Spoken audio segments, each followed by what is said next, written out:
1989 оны өвөл Ерөөлт хэмээх нэгэн хүү дэлхийгээс пүрэвсрэн охиныг хайн Улаанбаатар хотын 1-р дөрөхөд мэндэлжээ.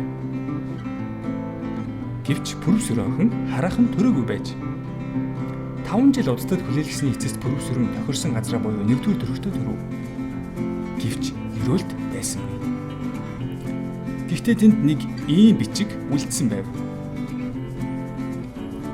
Арай гэж сургуульд орох насаа хүлээсээр пүрэвсрэн Орос 14-т оров. Гэвч тэнд таарах боломж бас л олдсонгүй.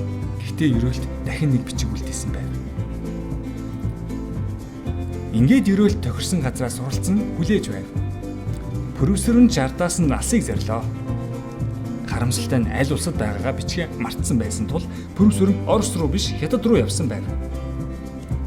Ингээд тэдний уулзалт дахиад л хэдэн жилээр хойшлоо. Харин бурхан маш их халаглав. Тэгээд нэгэн арга бодож олсон Ерөөлтийн 10 жилийн ангийн янд золбоог туслуулахаар явуулав. 2010 оны нэгэн нартай өдөр золбоо Ерөөлт рүү пүрэвсрэнгийн Facebook хаягийг илгээж айтайхан ааштай хөөрхөн охин болохыг нь хэлээд танилцахыг санал болгосноор энэ бүхэн эхэлсэн юм аа.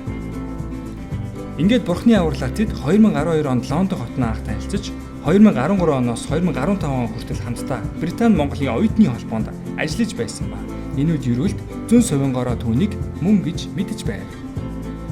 Макарон бичгийн болон цэцэгт мэндчилгээгээр зэвсгэсэн Ерөөлт 2015 оны 10 сарын 25-нд пүрэвсрэнтэй үерхэж эхэлсэн юм. Жил хүрэхгүй хугацаанд Ерөөлтийн зүрхэн дэх хайрын гал дүрлцэн асч газар аван түүмрийн хэмжээнд очиж 2016 оны 8 сарын 1-ний нэмэх 35 градустай халуун шатсан өдөр халуун шатсан сэтгэлээ илчлэн гэрлэх санал тавьжээ.